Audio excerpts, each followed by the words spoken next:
Good morning, good afternoon, and good evening, and a warm welcome to each and every one of you. Uh, and to each and every one of you, I welcome you to another inspiring session of the Skilling Future Workshop Masterclass. At Skilling Future, our mission is simple yet powerful. That is to empower learners and educators with skills, tools, and mindsets needed to thrive in an ever-evolving world. We believe that bridging the gap between education and the future of work requires innovative solutions, cutting edge, uh, cutting edge technologies, and dynamic learning experiences. Every Saturday, we bring this mission to life by creating a space where ideas flourish, insights are shared, and learning transforms into action. Our masterclasses are designed to spark curiosity, inspire creativity, and equip you with practical knowledge that makes a real difference. We're absolutely thrilled to have you here with us today as part of a vibrant community where innovation meets learning. Each session is a step forward in empowering educators and learners to shape the future, and today is no exception. So let's dive in and explore. Let's get inspired. It's my pleasure to introduce to you Joanne McGovern, who will be guiding us through from ideas to innovation, designing sustainable AI-powered PBL solutions, offering valuable strategies and experiences that align with our goal of shaping future-ready learners. Let me tell you a little bit about Joanne. Joanne brings a wealth of experience as an engineering hub manager at Further Education Northern Ireland, where she leads impactful industry projects and spearheads AI initiatives that are transforming learning experiences. She's also the founder of AI Enthusiast Classroom, where she creatively integrates AI into teaching, revolutionizing how educators and learners engage with technology. Today, Joanne joins us with her passion of empowering educators, with her experience in crafting dynamic project-based learning programs, and her vision for integrating cutting-edge tools into education. Let's give a warm welcome to Joanne as she leads us through today's session. Looking forward to the wonderful insights she'll share with us. Thank you so much. Good afternoon and evening, wherever you're all joining from. So I hope from this session that you will take away ideas on how you can bring PBL and project-based learning into your class, but also bringing AI into that as well, and how we can use generative AI in our classroom. So from today's session, I will be going through how we can now apply the DICE framework, which can align to our sustainability goals. So we're hearing so much at the minute around sustainability and how for our learners in our classrooms, because sometimes some of them are aware and some of them are not very aware of what's actually happening. We'll be exploring those real world examples of how we can use AI and our sustainability development goals within our classroom, both as a lesson, a discussion, or if you're feeling right out into a bigger project. We will be looking at different ways that you can implement the DICE framework that I have developed. And if you joined our first session, there is a recording of it from January where I talk through how you can actually implement the DICE framework into your lessons. And I will also be looking at an action plan that you can bring now into your own lessons that will hopefully give you some strategies of the AI powered classroom that we want our learners to start being involved in, while we're also having those ethical considerations.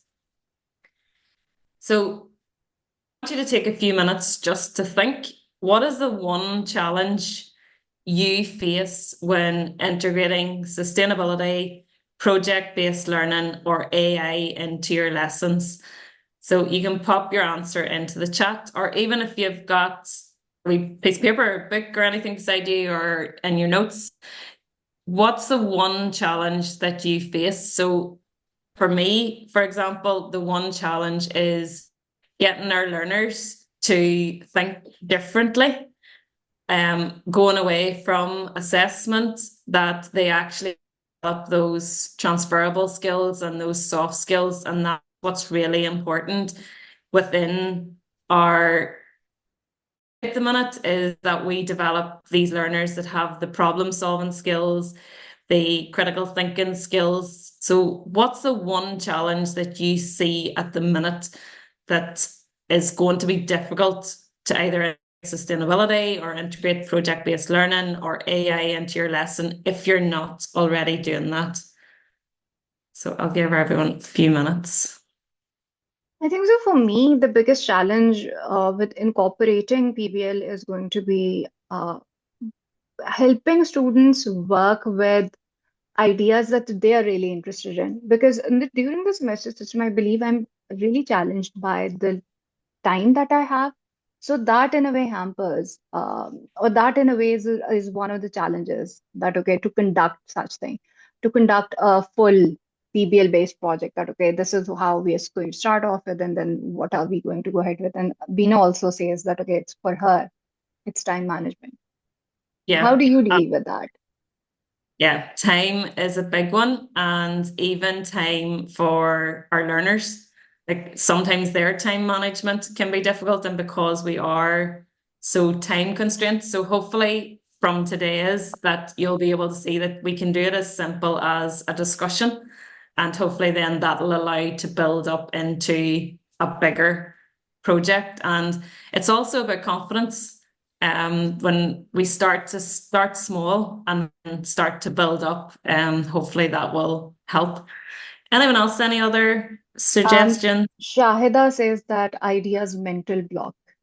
Yeah. And we have That so many students. I was doing a PBL project with a group of students on Wednesday, and one of the things they wanted to do was jump straight to the solution. And we have so many students that have this block between the actual problem coming up with those ideas, whereas they just want to go straight to the solution and having it solved. Absolutely. And sometimes it depends on the type of learner that we have in front of us, that whether they want to go straight to the problem. And that's why it's really important to think of putting them in groups of different dynamics, if that is possible within our classrooms. Anyone else, any other ideas that we might think about, that the challenge that we have? Shahida also says finding the right problem to solve with the right approach. And at times, yes, I've seen with learners that they may end up picking up something that's really ambitious. It's a good idea, but not practical within the given time frame that we have. And then having them think about these dynamics, they get a little discouraged about it. That, okay, is the idea not good enough? And then we have to tell them, no, it's not about the idea. It's just that the time frame is one of the factors that we cannot go ahead with such a project. Yeah, and we're finding so much maybe at the minute. I'm not sure about everyone else's learners, but they don't take criticism very well, and they get really annoyed. So they're like, nope, not doing it anymore. And then some of them really want to copy each other's projects. So if someone comes up with a really good idea, they want to start copying those projects. So hopefully by the end of this, you'll be able to overcome some of those challenges. So if we just move on, why do we use our sustainability development goals within our teaching? So at the minute, why is it important? So it's that real world relevance to our learners. It's trying to find a way that they can relate. I know my students totally think, and I've said this before, they totally think dinosaur. They don't think I live in the real world. And it's all about how we can prepare the students for our future careers, whether that be in sustainability and tech, because it's massive at the minute. There's so much talk. But what's so important behind it is the critical thinking and the innovation. How can we move our students into this digital era that we have, and that is coming out so fast? It's progressing so quickly. How can we aim or do our best to stay ahead of that curve? If anyone is using the SDG goals at the minute in their teaching, How are you finding it? Are you finding that your learners are engaging more in particular, or are you finding that it's just opened another, if I put a can of worms, and where our learners are just gone down maybe a different path? I did with a group, I went to use the SDG goals, and I found that using them all was very difficult, that I had to just select one for that particular group. But then what I was finding was so many were interested in different things. So, for example, one of them was all to do with quality. But then another group wanted to look at the whole mental health element of how we're actually using generative AI. So it's something to think about, and hopefully by the end as well, that we'll be able to have that look at how we can embed these in, and again, instructions. And please pop it into the chat if there's anything, any suggestions you have at all. So this is just our dice, and these are just the practical strategies you can implement and ways that you can think about how can I go about implementing the sustainability development goals. So you'll see down each of the dice stages. So there's four, there can be five stages in this. So the first one is the define stage. So what strategy can you use? You may just decide, okay, I only want my learners to use a generative AI tool for their research, and where they can look at the sustainability issues, and where they can then start to begin that critical thinking and the critical evaluation of what is this AI tool actually outputting and what is the output. Or I was actually listening to a podcast this morning where they were talking about it's the prompt engineering. Is that a skill that we're starting to develop at the define stage? So at the define stage, you may just only want to take that stage into your classroom because it'll be developing some of those skills. So an example in the classroom would be where a student can analyze real news on climate change and AI. So that could be one example, and that could be the only part of PBL and project-based learning that you maybe want to introduce as small steps just to get your learners used to doing that. I'm just going to move this over to the side. The other one is your implement stage. So this is the second stage, and it's all about the AI-driven solutions. So could a student, if they're confident enough, could they use AI to come up with a solution? Could they create an AI-driven tool? And is there a way that they could then develop those thinking skills? So could they be looking at skills that they're going to, again, build on their research skills? And this is where the problem solving will come in. And I think at this stage, again, it's looking at how different is it a real world problem? And as it was mentioned earlier, is it one of those problems that actually get the AI tool and the AI chatbot to give the learner feedback? Because if some don't take feedback very well from us as teachers and educators, maybe they'll take feedback well from a chatbot and an AI tool. Because some and maybe our learners are starting to have conversations, and I know this is the ethical part that maybe comes into it. We don't want them having the conversation, but the good thing about the implement and the using an AI tool for feedback, the student can compare the feedback that we give them on their project and the feedback that the AI tool can also give them. So that's a nice way to let the learner see that we're not stuck as dinosaurs, that we actually do live in the real world. The fourth stage is consider. So this is the whole debate with learners, and where they actually start to develop those skills of the ethics of maybe using AI for their sustainability development goals, because there's so much talk in it where AI is contributing to sustainability when we think of all the data centers that's running this. So it's getting, again, students to think completely outside the box on it and even thinking of their solutions. Do I actually need AI to give me feedback on solutions? So one example is where there's that discussion, and the group discussion would be on fairness, for example, on the climate change policy. So what we might have is where learners have come together, they all discuss their implement stage, so their solution they've come up with in step 2, and that's where they start to have the conversations with each other. And the final stage is they evaluate. So this is the stage where the learners are thinking about, okay, I have made this tool. I have tried to solve the sustainability and the effectiveness of whatever the problem was. And it's now, let's feedback off each other.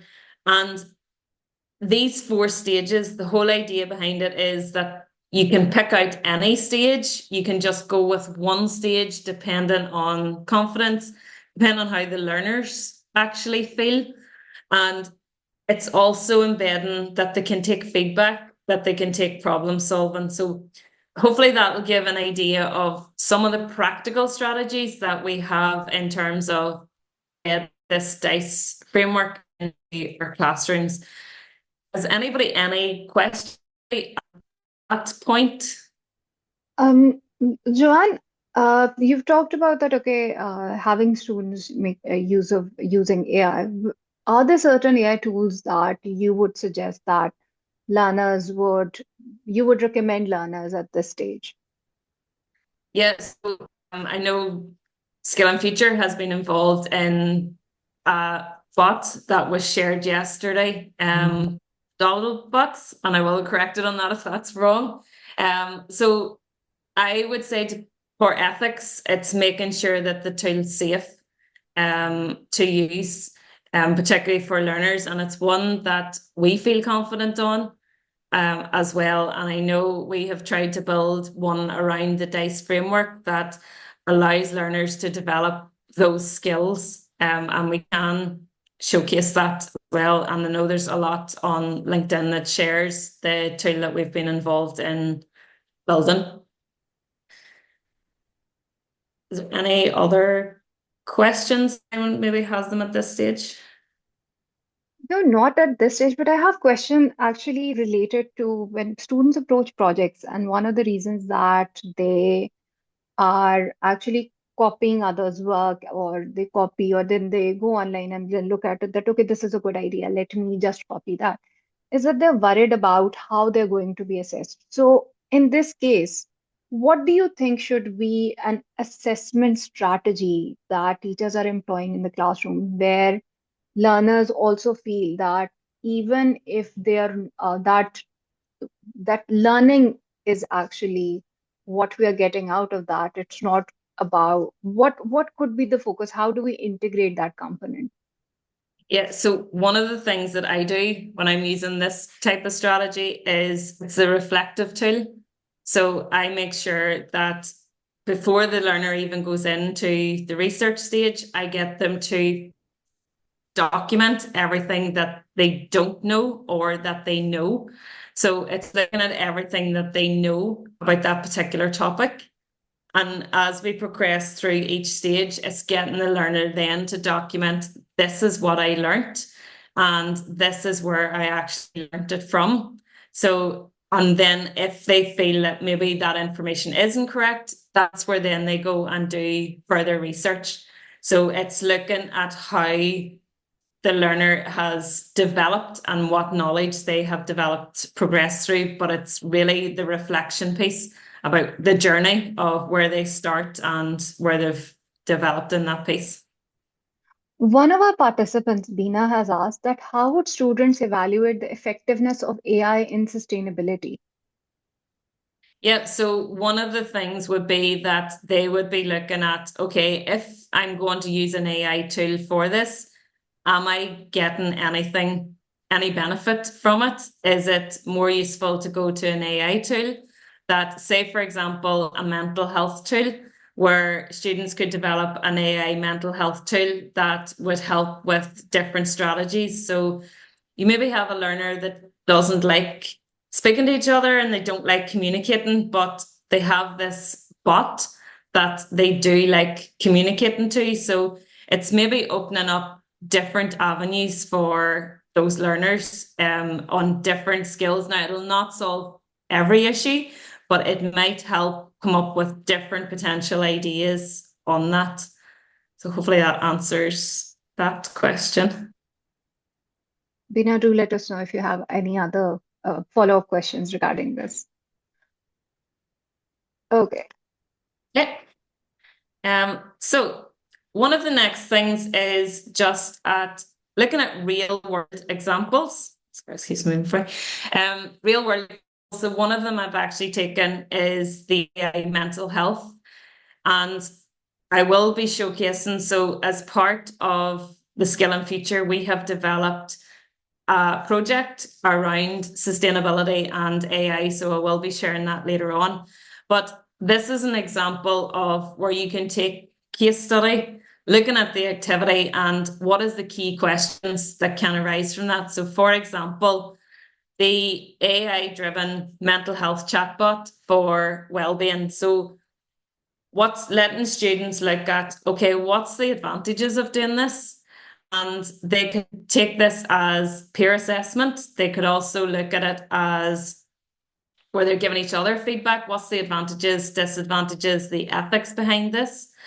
And it's also then looking at, okay, we're going to use a generative AI tool to think of, okay, well, what is the benefit and why should I use ChatGPT, for example, to give me feedback on my mental health? So it's getting students to question why they might use the AI tool. And it's important to put it back to our learners and why they're actually using this AI part to help them. So one of the activities might be where students explore using AI healthcare and the challenges. So for example, your students might be going to create an AI-driven bot. And the whole activity around that is what can students, they explore how AI could help our healthcare. And then they look at, okay, well, what's the challenges of that? And it's building in the ethics, the bias, and the transparency around using AI and embedding AI into our classrooms and into our everyday life. And one of the questions is where we look at the challenges that might arise. So it's looking at what's the challenge if we do create an AI bot and into the wellbeing? What's the benefit of it to our learners? What's the challenges going to be to our actual healthcare if we start using AI to support the sustainability goal 3, which is to do with the mental health? So that's just a short, quick example of ways that you might embed and start to think about developing project-based learning into your classroom. So as I've mentioned, if it's only a discussion, that's getting learners to think of those transferable skills and those T skills. Start with the case study, think of the activity for them, and then build into that key question that you want the learners to think about. So hopefully that'll give an idea of it doesn't have to be complicated. Just on the next thing. So this is an example. So which example I want you to think about resonates with you and your classroom? So I want you to think if you were going in on Monday or Tuesday to your class and we had said, okay, you're as part of our Skill and Future project, you're going to pick one of the sustainability goals, but I just want you to do it in one class in an hour. And I want everyone to think about this for a wee minute and then populate it into the chat.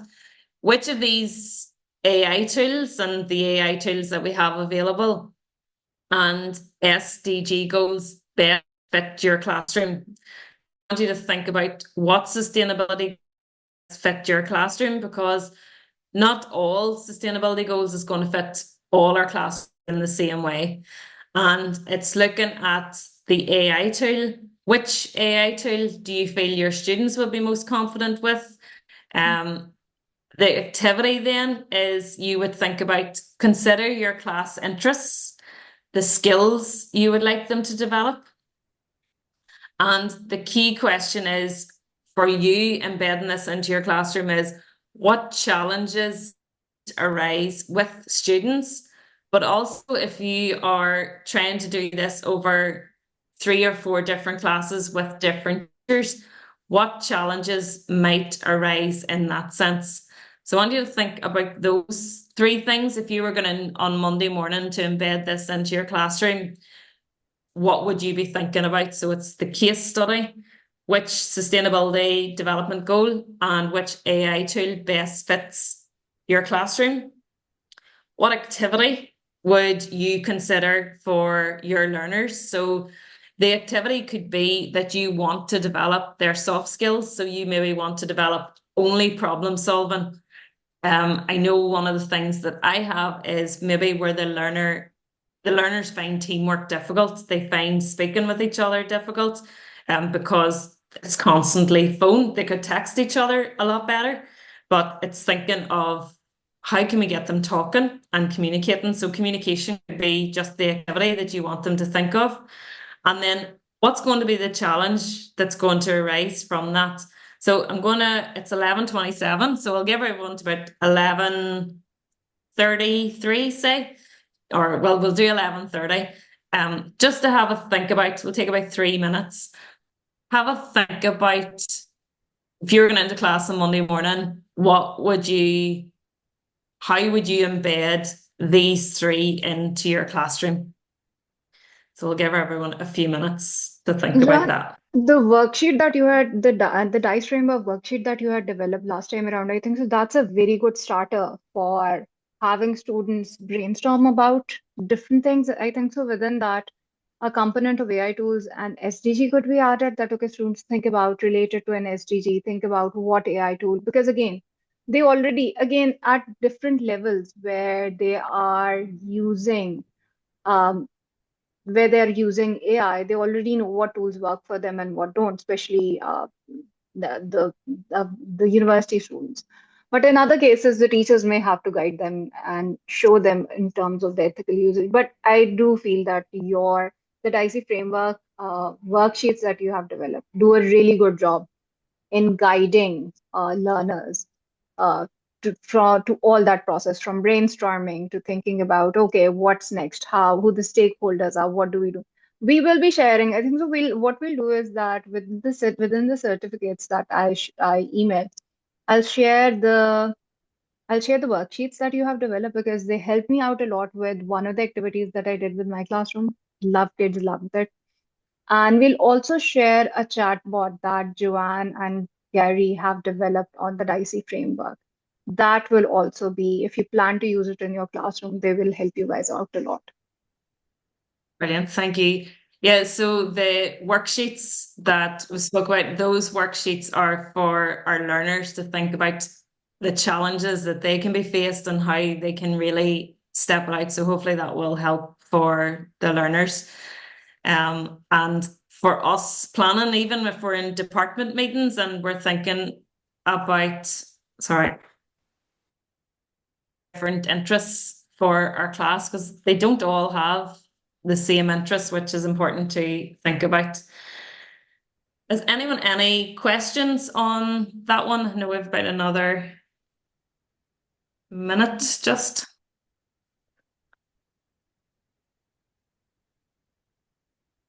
Not at the moment. I think so. They're still considering that, okay, how and what component can work out. Okay. I will share.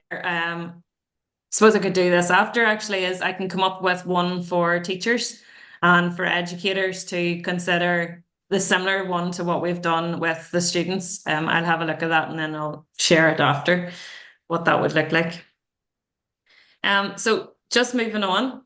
is the next one. So this is where you, us as educators can have a quick action plan in applying DICE in your teaching. So we've talked about the DICE framework. We've talked a wee bit about the sustainability development goals that we're all aware of. If you were to think one small way that you can implement DICE or sustainability goals into your lesson, what would it be? So you might have 20-minute lesson, a 10-minute lesson. What's the one way that you could implement PBL or an AI tool into your classroom if you haven't already done so, and it's using it ethically?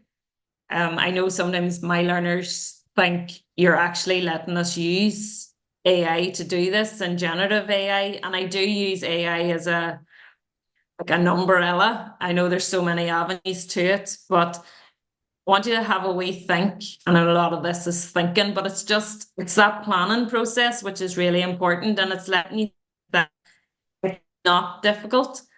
And it doesn't, what I've tried to do with this type of framework is keep it as simple as possible. So what's the one small way that when you class on Monday with a group of learners that you could implement the DICE, whether it's only be the define stage and you could link it to sustainability development goal, what could you do in your next lesson? So any suggestions, you can pop them into the chat. So one small way. So for example, one of my learners, and while you're thinking about this, I'll give you this example. One of my learners, a small way is just for discussions and getting them thinking about the sustainability development goals. So one group of learner, they work with employers. And one of the things that they noticed was the digitalization front, and they were always using worksheets. So the one small way that we got a project built in there was that we took 10 minutes to look at how we could stop using worksheets. And that got a discussion going for 10 minutes of the class, and it related it into the define stage. We also linked slightly in the implement stage.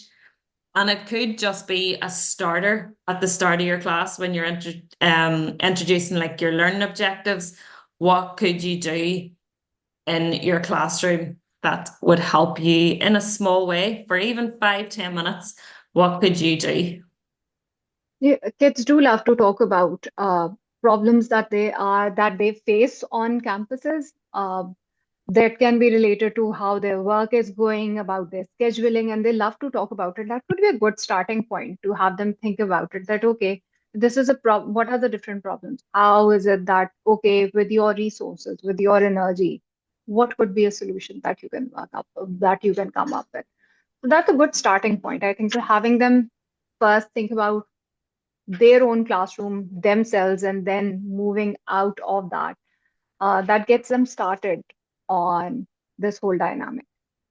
Yep, absolutely. And one of the things to even highlight, if that was a particular topic, would be asking the learners, what skills have I developed?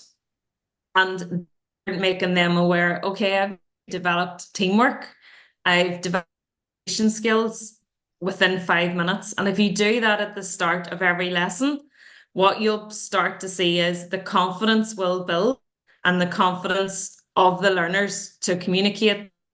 They'll start to see new ways of communicating within the lesson. And whenever you start to go out to project, find it a lot easier. They've started to develop those mini skills.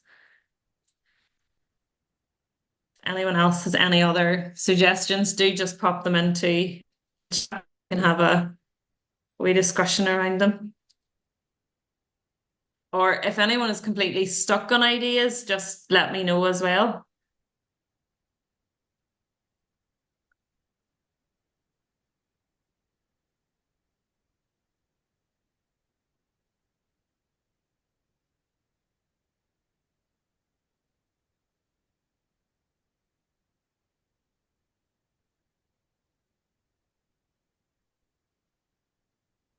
Would you suggest, Joanne, would you suggest having learners even use AI in the brainstorming stage where even they're defining the problem? Okay, they're just discussing and then looking into what issues they can pick up. So would you suggest it there? Or Yeah. would you go ahead and then don't use it for stage one, but use it for stage two? No, I would prefer the learners to use it at stage one. And the reason I would say stage one is because they can ask their AI tool to come up with three problems to, or sorry, three different possible solutions to the problem. And they can then start to think about, well, why would that solution work and why would that work? So start to have that discussion. But absolutely, then the AI tool to come up and help with solutions. And I would always have the learner using an AI way through the project, but they do need to show where they're doing that critical evaluation and they're critically evaluating the AI platform has give them as an output. Okay, Gary says that I think the first thing to do would be to decide on which SDG is most relevant to the students we are working with. That could be based on our location and the age of the student. The next would be to brainstorm the range of possible driving questions that would underpin the project. That's a really good approach. Yeah, brilliant approach. And it's going back to this of which SDG best fits your classroom.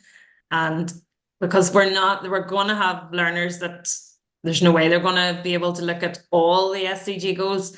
And we would also be putting ourselves under pressure. So yeah, brilliant. Okay, so that's something to think about if you're thinking, okay, I really don't want to change my way of teaching, and everyone's now talking, we're in a digital era, and everybody's saying, why do I have to change my teaching method? This is a way, start small, get learners used to that type of project. It's quick, 5 minutes, and it's a small win for us as well because we're starting to get them to think bigger. So,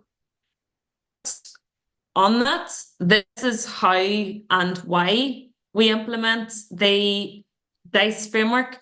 So, one of the ideas then is we look at okay, it's a structured way to implement. So, the way I've developed this framework is it's to keep it structured. It's to keep it that we have four stages that the learners know they need to go through and that they need to use. But it's also where they can question the AI platform ethically. They can go, okay, has that an idea? Has that give me a problem? So, for example, when we're starting to think about here's the problem that we're given to learners, and they're going to their AI tool to come up with three different solutions. That's when they're using it ethically to say, no, this is totally wrong or this will work. And it's developing those skills. It's bringing in your practical strategies. So, what you'll see with one of the projects that we have developed is it's coming up with those strategies to help us integrate AI into our classrooms. So many of us are afraid and possibly hold back slightly that we don't want to be using it in the classroom. But if we don't use it in our classroom, are we holding our learners back? Because they're all using it outside of our classroom. Our mobile phones have AI tools built into them. And the last thing on this is just start one lesson, start it with one project, or start it with one discussion. And the DICE at the four stages allows you to start it small. And that's what's so important because I know it can be a big jump to move from what we maybe do in the classroom to a full-blown project. And as it was mentioned at the start, it's time management. How do you manage that time that runs over 12 or weeks? So start it small. And this is why you can implement the DICE and it's just simplistic. And when we do share the worksheets with you, you'll be able to see how simple and broken down each of the stages are for the learners to understand. So what I want you to have a think about, this is then implementing the DICE framework with your sustainability development goals. So why do we do it? And how do we do it? So that's one of the things we're going to help with. It's the introduction to the Sustainable Solutions Challenge that we have implemented, and the kit will be at the start of April, where we're looking at, okay, let's start it small and let's look at different challenge, and it's over a 2-month period. And if you think, no, I just want this broken down into one class, just let us know, and that's the other one. You could use the objectives are clearly outlined. So by using the DICE, you can see where, okay, this is how I can, week by week or lesson by lesson or discussion by discussion, I can clearly see the objectives that we have. And the last thing when we're implementing the DICE framework with the sustainability development goals is to keep it relevant to our learners, to keep it relevant to the curriculum. And it's saying, if a group of learners that in health, we maybe want to focus on that SDG goal, based quality. We want to focus on that one. It's so important to think about. These are the small steps to keep it simple, and that's how you'll see it progressing with time management into the bigger side of things. So what I want to show, I'm going to stop sharing that one. And actually, first of all, just before I share the next part, interdisciplinary approach. Yeah, absolutely. Collaborate.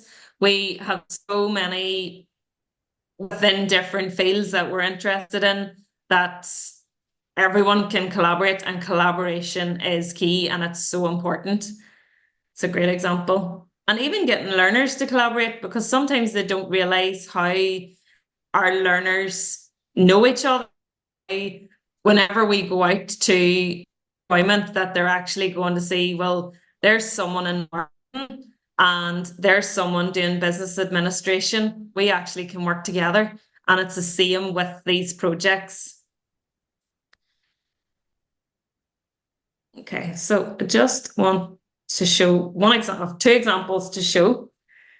One of them is this one. So I wanted to think about, for these projects, sometimes there's a fear of someone saying you have to do project-based learning, and that is a big factor with what we do. And I have to thank Gerry for this one, who's on the call. Gerry did help me build a chatbot around the DICE framework, and this is where I was able to come up with different ideas of how I could break it down into smaller projects, quick wins, or maybe a project over a discussion. So you can see for the first one, and I will also share this, this is the long-term impact project. So for example, it's curriculum level integration. You may want it to be interdisciplinary. And what it's about is it's more flexibility. It embeds AI, it embeds PBL, it embeds critical thinking. You're adding the AI awareness in there because you're using the AI tool as the AI research tool. You then, the whole idea around small PBL tasks that are actually with existing assessments. So it's not reinventing that wheel. It's looking at those case studies, the problem solving, what's there with industry, what might our learners meet as they walk out our door on a Monday afternoon. What are they going to be faced with in terms of maybe a problem? Use AI as your co-pilot, our co-assistant, and that's looking at it as research, as data analytics, or doing data analysis, or looking at the whole thing around brainstorming, use it as a brainstorming tool. And I know for me, I always do, because I hate staring at a blank screen on a blank page. And it's like, where do I start with this? And it's letting learners then document that, of looking back on where they started, their journey, what they've learned along the way, and was it actually beneficial to use that AI tool? So one at classroom level. So this is a classroom level strategy where it's short, focused, 15-30 minutes is all you need for this one. And what it does is you give the learner a real world problem. So one of them could be lunchtime, there's nowhere to sit, or they're finding lunchtime overcrowded, or finding that getting someone to proof, they would prefer someone maybe they didn't know to proof their work. Maybe not a real world problem, but we could think of some real world problem that's relatable to our learners, and ask them to use the AI tool to explore the solution. What we then could do is we look at the limitation and the bias that maybe of what AI has generated. And it's building those ethical skills that our learners are so going to need. The next one is the quick win. It's the quick 5 minutes at the start of our class to think, okay, here's a thinking task, and it's a critical thinking task for our learner. So it provides them with an AI generated answer. But what we do is we ask the student to fact check, and they have to refine it. So they actually have to take the AI generated answer and show where they've made improvements to that and where they've had to refine it. And this is then where we start the discussion. So every learner gets the same AI generated answer. So then all the learners in the class come together, and this is where we start the discussion around what was the AI generated response, what was the human generated answer, and which is more reliable. Why is it more reliable? Could you use information from both to get a better answer? And is there anything that you can think of? Okay, is there any information that this can be backed using maybe Perplexity as a research tool, for example, or the one that Skill and Future has developed?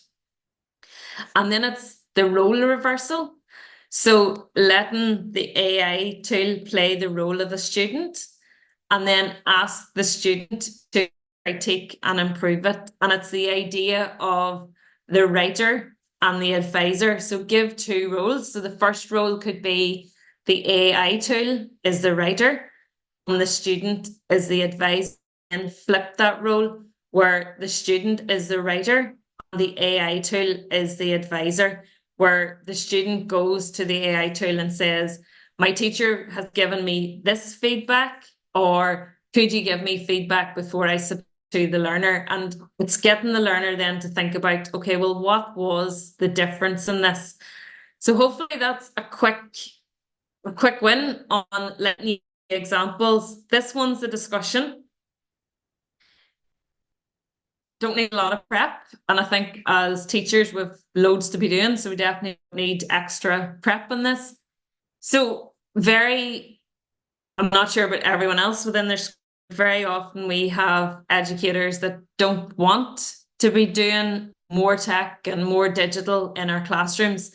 So this is just it's with learners to think about a big question, which is, can AI replace us, and what are the risks to that?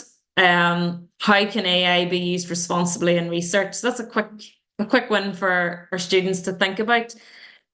Getting them then, so how can we put that into PBL? So we present them and let them think about those brainstorming solutions. So how would we use AI to design a more energy efficient car? Could be the problem. We think encouraging them. So it's really, like, as someone had mentioned at the start, it was about the assessment. and what we can actually get learners, how it's that reasoning gets them to think about assessment.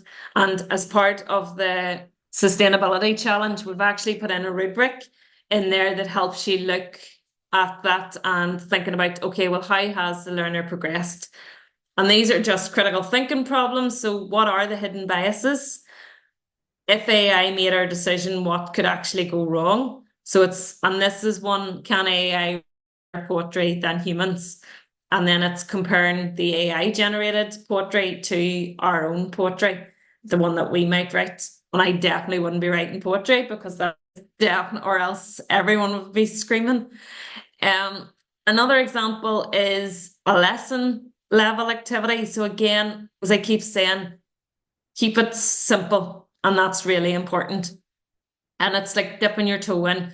If you maybe have a member of staff within your department that have fear of using this and using an AI generated tool or PBL, use this as a quick starter for them to see, okay, well, here's the benefits of it.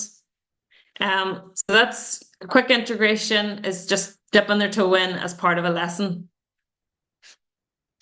Okay, and there's a few examples, like whether it be just generating quizzes for a test, whether it be generating a visual aid for like flowcharts, like using Napkin AI as a flowchart, or like using your different concepts. So there's different ideas on that one. So hopefully that has given you a few ideas, and I will share this with everyone on how you could have that quick win for embedding PBL in your classroom. The last thing, and I know we're nearly close to time because I want to take questions, is I want to talk you through this project. If you feel that, I'm just going to move it up, if you feel that you're ready to go for that big project, now we can also reduce this down into a weekly project or one that you want as a quick lesson win. That's no problem, just reach out. So this is one which we've developed as part of the Skill and Future using the DICE framework. So it's all about looking at sustainable solution, bringing in project-based learning, bringing in AI, and it's also bringing in the sustainability development goals that are real to ours. So what you'll have here is you've got the responsibility. It's all broken up into different team members. And as I mentioned, what we're trying to do with these roles is we don't want a learner jumping straight into that they've solved the problem, that they're going through each of the steps. So you have different roles within the team member. You have the project objectives stepped out for you. You also have the expected outcomes. So what are the learning outcomes that you would like to see your learners achieve? And you can adapt this maybe to suit your learners. It is open enough for anyone to adapt to suit their learners at different stages. It's aligned then to the different competencies and looking at the understand stage, how they can apply it, and then being able to create that. So it's looking at the human-centered mindset, the ethics of using AI, and that's all around the UNESCO AI competencies and making sure that it does align to our learners.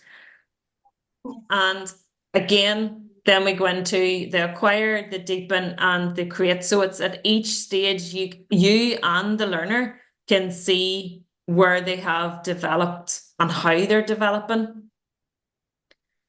This is a six-week project, and you can see along here is of the DICE. So whether it's the define stage, the implement, the consider, or the explore.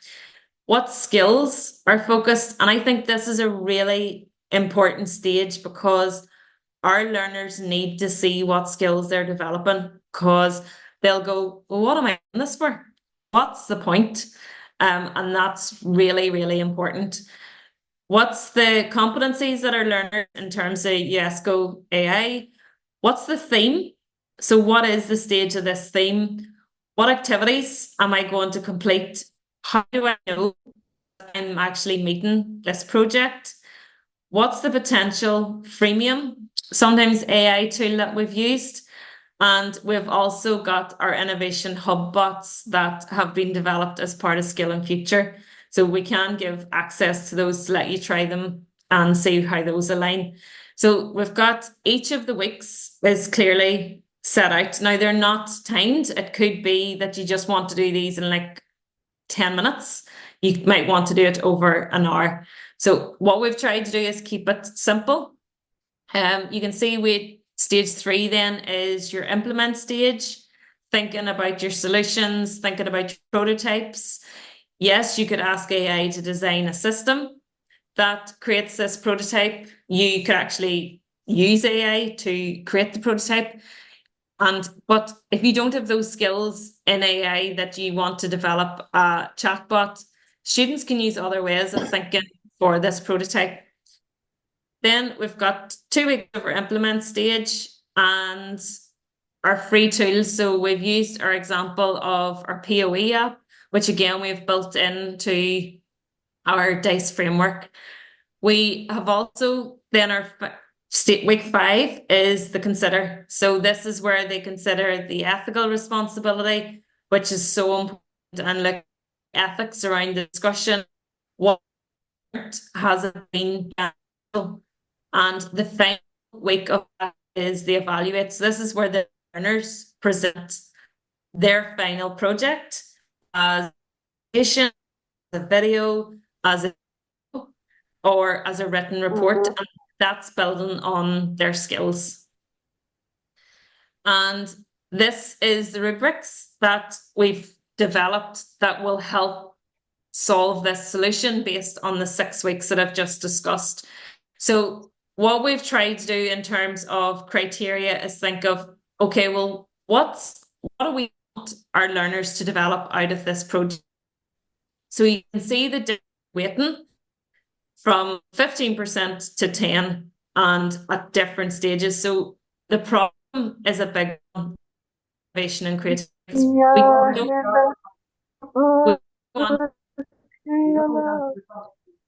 We don't want our learners to lose creativity in the digital era that we're in.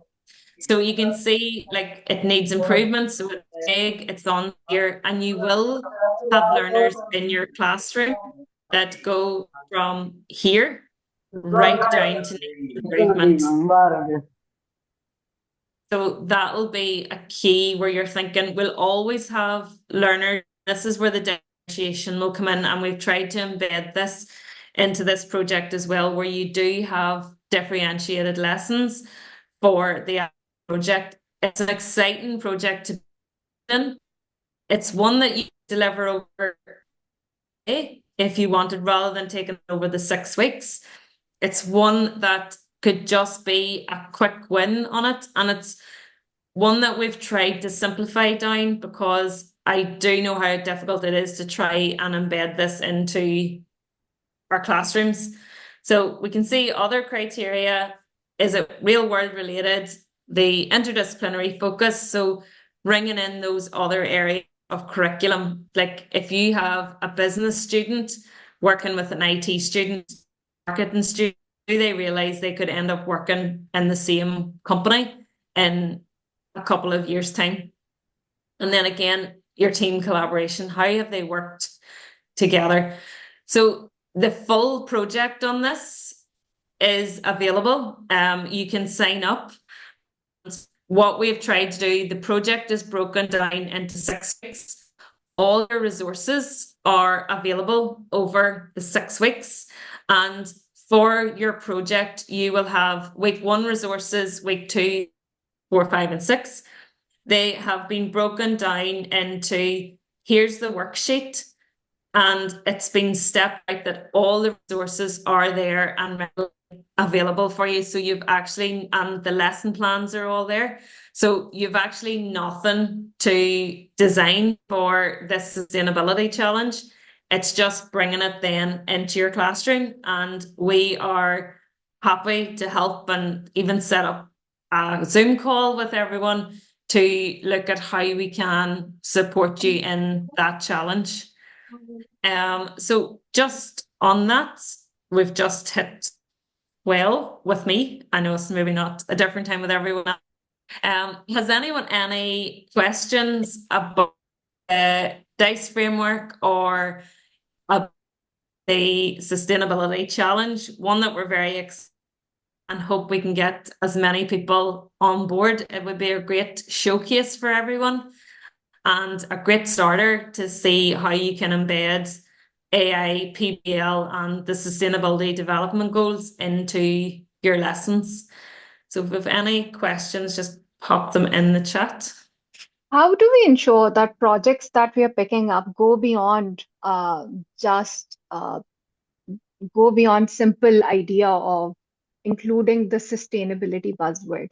Because a lot of times we end up picking up buzzwords for our projects and our ideas, and then we work on them, look very good on paper, but when it comes to implementation, learners face a lot of challenges, and even the whole teams that are there, including the teachers.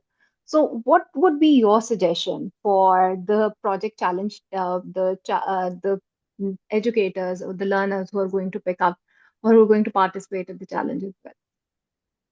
I would say pick one challenge that you could actually see being embedded within your school or college. And that way the learners are able to see it at the end goal. So if it is something that you could bring to life, I think that's where it's really important that it can be brought to life. And then the learners are seeing they can go back in and bring parents and guardians all in and they're going, actually, I done that. And it's a really good one. You can actually see it being brought to life and getting them to showcase that it is, that's the big one, showcasing what the learners have done because it's making them proud. Yeah, that definitely, because whenever learners are sharing these ideas, they are really very excited about that. Okay, what is it that they have thought about? And again, I am moving back to the worksheet that we did on the DICE framework. And one of my students basically, because we did it over 4 sections, and then there were ideas from a university lost and found system, and then they're like, okay, if we have everything as if we have a QR code and everything, just scanning it would make the process more efficient. Then there was learners who basically were part of different other provinces, and they talked about digitalization of uh, content in their local languages. And because they were saying that, okay, a lot of the content within those local languages was not there. So they wanted to work on. So that showcased that, okay, how just a brainstorming session can bring in some amazing ideas that learners are interested in. So for that, again, keeping the learners in the loop, having them work on what for them is important would be there. Gary also has something to say. Yeah, it's that discussion piece with the learner, and it's even asking them what they would like out of it at the end of the project. What would they like to see? And by doing that, it's letting the learner actually see, okay, they're including me in my learning. Because sometimes again they think that we are at this stage in our career that they think we're totally off, that we think we're really old. But it's just keeping them involved. And that's what I think is so important. It's that involvement. And I think the whole idea around this challenge and around the DICE framework is that it does keep them involved at every stage. And it's that interaction. No, that's definitely because the challenge has been really well developed. And along with that, the Innovation Hub tools, the Innovation Hub bots that are present on the Skilling Future website can definitely guide the process. There are the different bots that are related to SDGs. So if there is a particular SDG that learners want to focus on, I think so they can those bots can help them along the way in terms of thinking about solutions as well. Yeah, it's coming up with it's being relatable to them. And see, Gerry's put a comment in that it's addressing the aspect that they can focus on. So it really is, and that's relatable. And what's relatable to us may not be relatable to the learners. And that's so important to keep them involved in that decision. Exactly. So that's what they end up learning. Uh, okay. Shaida, okay, I will let me do that. Let me open the link up and let me show the innovation hubs because I've talked about it. We showed them in yesterday's innovation challenges, innovation spotlight session as well. But let me show you guys here as well. Okay.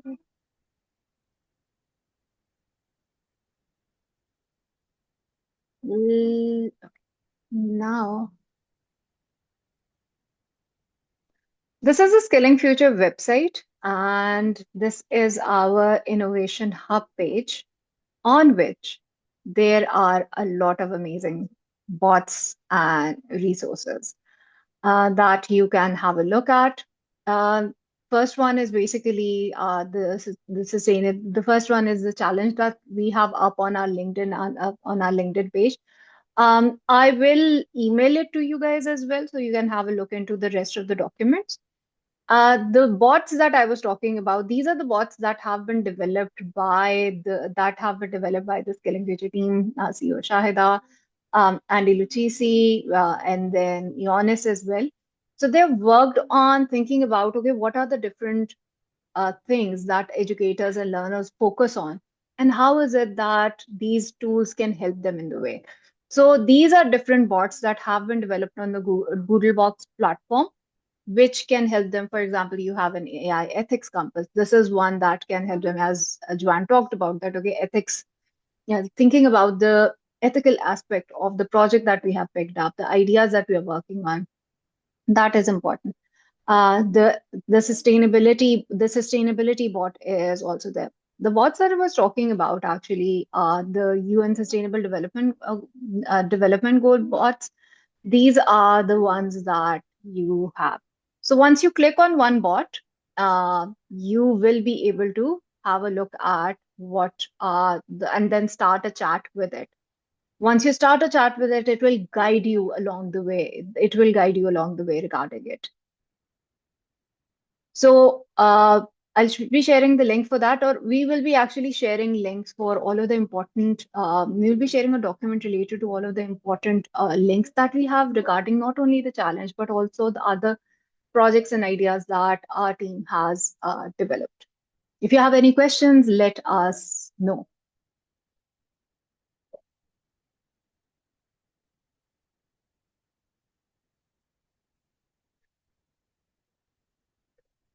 Gary, that sounds great. That in teaching and learning, you should do a workshop with us as well on this. I think that would be really very helpful for educators.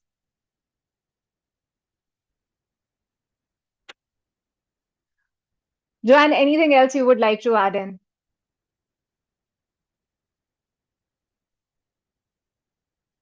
Okay, you are on mute at the moment. Okay, wait. You are not able to? Okay, wait. Let me see. I didn't. Try now. That was nice. Sorry. No, just if anyone has any questions about the challenge or integrating PBL into their classrooms as teaching and learning, please just reach out. And even Gerry has great comments as well, and PBL has been very supportive Yes, on that. we would On that. love to have him share his ideas on because he had talked about SDGs and how is it that we can keep that as a focus and develop a curriculum around it. So if he has any ideas or even one quick idea, we would love to have that.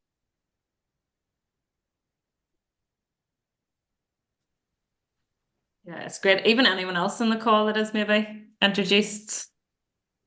Yeah. Yeah, I mean, I think it's been a great session today, Joanne. Thank you very much. Yeah, most of mine would be relating very closely to secondary school students, but even with primary school students, you know. Um, And for me, the interdisciplinary approach is really, really important. So with my own SDG, the custom GPT, the project builder, it starts off with, identifying your SDG, and then it comes up with a list of 5 or 6 guiding or driving questions that you can choose from. And it also it works in such a way that it tailors the project to the age group and the country that you're working in, so that it tries to make it relatable, as Joanne was saying, because I think that's very important. If you want to encourage students to be taking action to address the driving question or addressing the SDG ultimately, then it's got to mean something to them, you know. And so starting with your driving question and then looking at which subjects do you want to include in your interdisciplinary project. And the project builder allows you to upload your schemes of work so that if you say, well, this is for a grade 8 project, then you can upload your schemes of work for each of the subjects that you've chosen to integrate for those particular subjects, and then it will come up with various activities based on the learning outcomes that you would already be learning and teaching your children to do, which is really, again, important because it means your project then is built into your curriculum and not built on. It's not seen as an additional extra. And so it avoids the question of, well, this is a really nice project, but I've got to make sure I cover my syllabus. Well, you'll be covering your syllabus at the same time anyway. And so that's where mapping out your curriculum and mapping out your learning objectives relative to the SDGs that you want to work on is really, really critical, because you're then killing multiple stones or multiple birds with a one stone. And so it's not an additional extra, And as Joanne says, start small. If you've not been used to doing interdisciplinary work before, then maybe pick 2 or 3 subjects to integrate at the beginning for your first project, and then to expand on that later on. But it's also important for school leaders to make sure they support this work within our schools, and to help teachers, help offer them time to collaborate, because if you're going to do interdisciplinary work, you need time to get together in interdisciplinary teams to build your project and plan it, so just some ideas that might be helpful. And I think as well, just to add on what you've just spoke about there, Gerry, the world's a small place. Yeah. As big as it does look, it's collaborate. There's opportunities there to collaborate right across the world and open further doors for everyone. I think that's really important. And that's like how many of us are all over the world at the minute on sitting on Zoom. And that's where it's really important we can link up in ways like that and build on everyone's expertise. I think that's really important. Absolutely, and LinkedIn's the best platform for doing it. That's where to do it, because the number of people that are out there that are all working on something similar or something related to this, it's growing every day.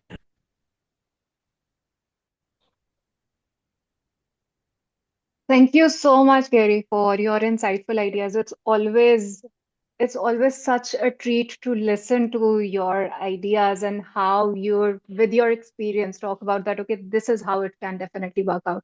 Very, very practical, solution-oriented approach towards looking at what the problem is, how is it that it can be solved, and how is it that as educators or as leaders in our institutes, we need to look into implementing and solving the issues that are present. Thank you so much for your insights.